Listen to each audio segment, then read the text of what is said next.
Hey guys, I just went ahead and fully finished Doom the Dark Ages. It took me about 16 hours to complete, and I played the game on Nightmare difficulty, which is the hardest mode without some crazy, permadeath or something like that attached to it.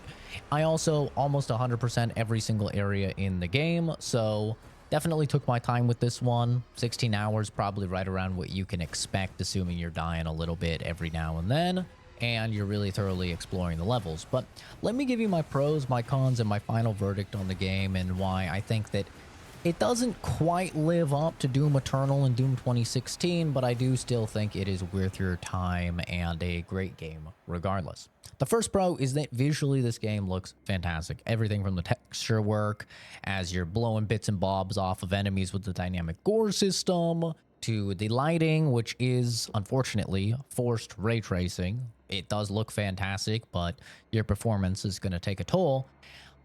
Even to the physics system here, which is more crazy than ever before as you are running through, these run down like medieval villages and just trampling through everything in your path, destroying stalls and wagons and stuff like that, half expecting some dude to start screaming about his cabbages as you're just exploding everything in your wake. Visually, this game is a feast for the eyes, and performance-wise, it's actually surprisingly pretty well optimized. I looked at benchmarks on several different rigs, CPUs, and GPU combos, and even though there does seem to be a certain number of people who are crashing, I did not experience a single crash in my 16 and a half hours playing the game. Assuming you're not crashing, the game seems to be running pretty goddamn well, which is always nice to see. And it should be mentioned, for me, I did play on a 5090 and a 9800 X3D. So obviously, my frame rate was fantastic. But like I said, even on other people's machines, it seems like it's running pretty damn well if you're not getting the crashing. And I can't really find any rhyme or reason for why the crashing is happening. So I guess just hope that you're not going to get it. And they are aware of it, though, and they're currently working to fix it. So hopefully that gets remedied soon. I also think the sound design, not talking about the music, but the sound design in terms of the sound effects and the voice acting and everything is done very, very well here. All of the sounds of the weapons sound immaculate. The, super shotgun sounds as boomy and bassy as you would want it to. And they even have some funny sound effects, like when you throw your shield through, a group of like a dozen dudes, it makes an arcade like ding ding ding ding ding ding ding sound, almost like you're playing pinball or something like that, which I found to give me a little bit of dose of dopamine whenever I would Captain America that bladed frisbee of death through a couple dozen dudes. It filled me with a little bit of joy. I think they did a great job with the sound. The music, I'll talk about in the cons. It's definitely going to be very divisive, no doubt about that. But all of the other sound design is fantastic here. The voice acting is surprisingly way more prevalent than I thought it would be. There is a lot more yapping than the other games because there's a lot more story here than the other, two modern Doom games. And I think all the characters did a great job, though. The main girl that is the daughter of the king does a great job. The king still does a fantastic job. He's briefly in Doom Eternal, and I thought he did very, very good in that role. Plays a much more prominent role in this game, and he's voice acted very well. I also really like the big bad, Prince Azrak. There's something about like the processing and the modularity that they're applying to his voice that it sounds really interesting. It's almost unnerving how kind of demonic it sounds, but he's also strangely charming. I think that they actually did a really good job with whatever effects they applied to his voice, and the voice actor also did a fantastic job. He's a whole lot of fun whenever he's on the screen.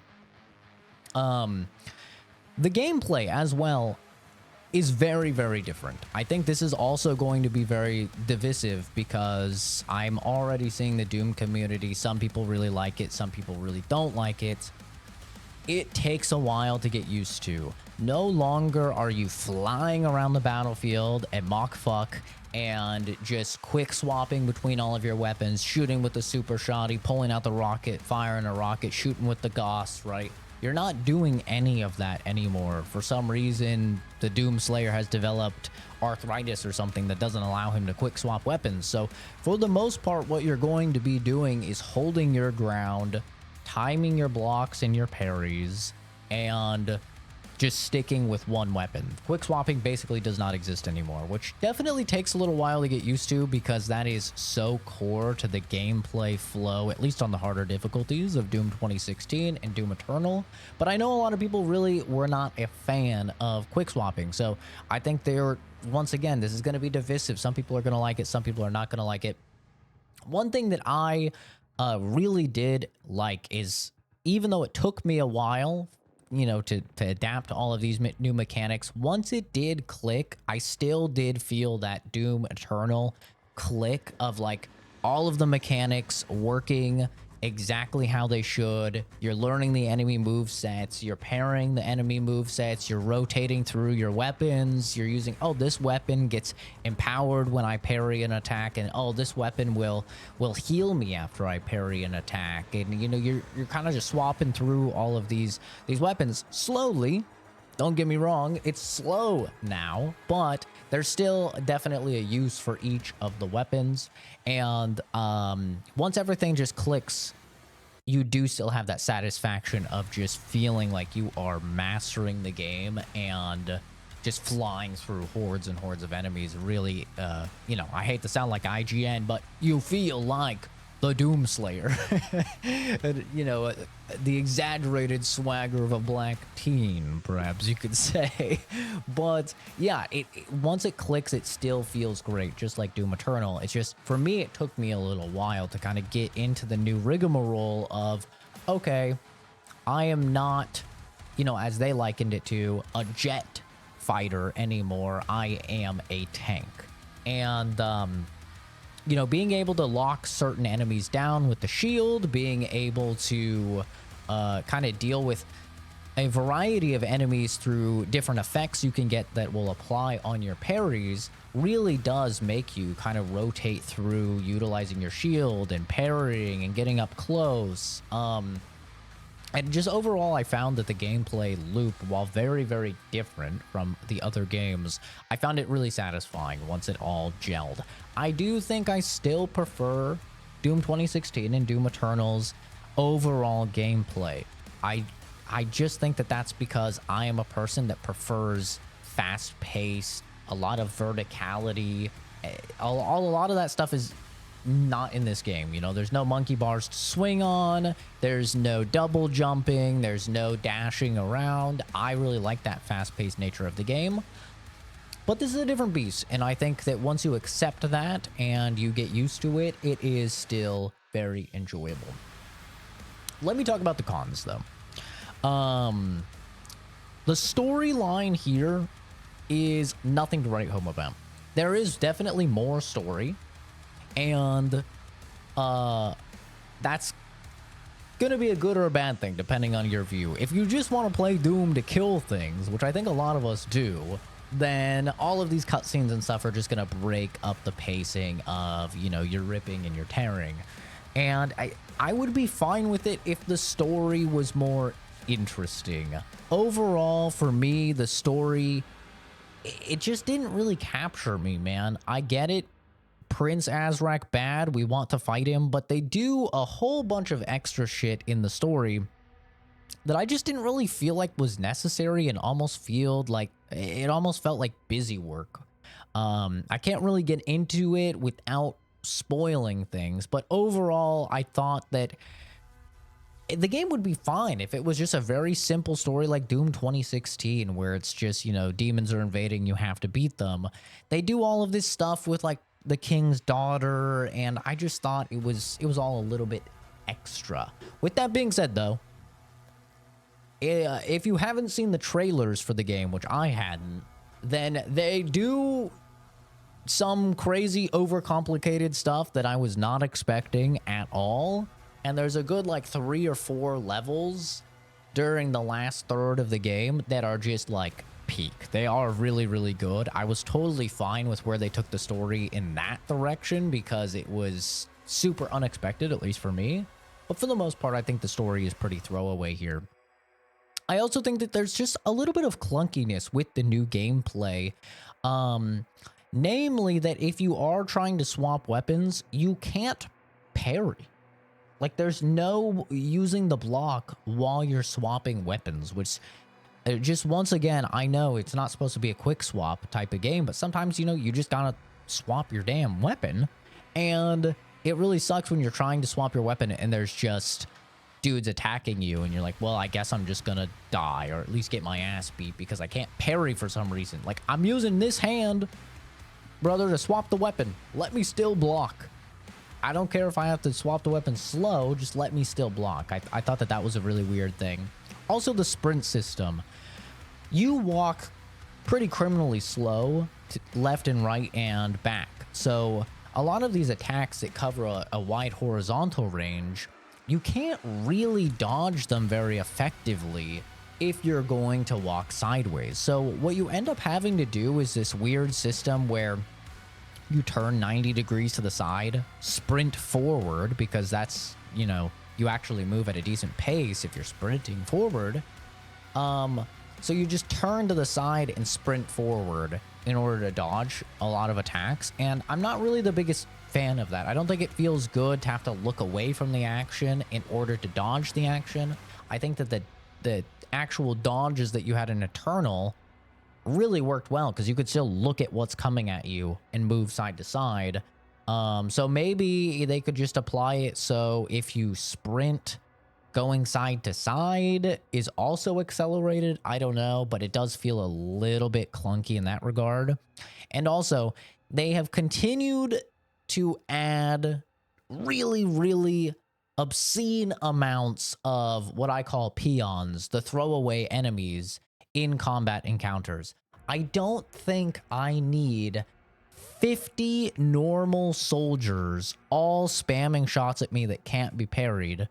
I don't think I need that many normal peon enemies. I understand you need some peons because you need to be able to attack them in order to get your ammo back or in order to get your life back. I totally understand that, but I think Doom 2016 did it fine when it was just like 2 or 3 imps or something. In this game, there are literally sections where you go into combat and there will be 40 normal enemies, like the peon enemies, all shooting at you. And it's just like, come on, bro, this is unnecessary. I think they overdo it a little bit there. Also, some of the levels are very large.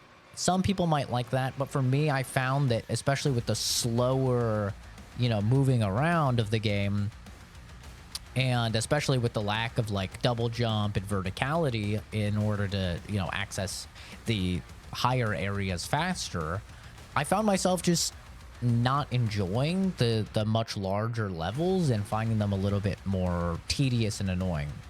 I actually think that for the most part, the mech levels and the dragon levels are fine, but definitely the dragon levels do start to like run on a little bit towards the game. And the dragon combat itself, while it is entirely serviceable, it's nothing special here. It's nothing that you're going to write home about. And overall, I would just say it's relatively mid. The final negative we have to talk about is the music. Yes, Mick Gordon is not here, man. Yes, all of us assumed that the music would not be as good because Mick Gordon is not here. Congratulations.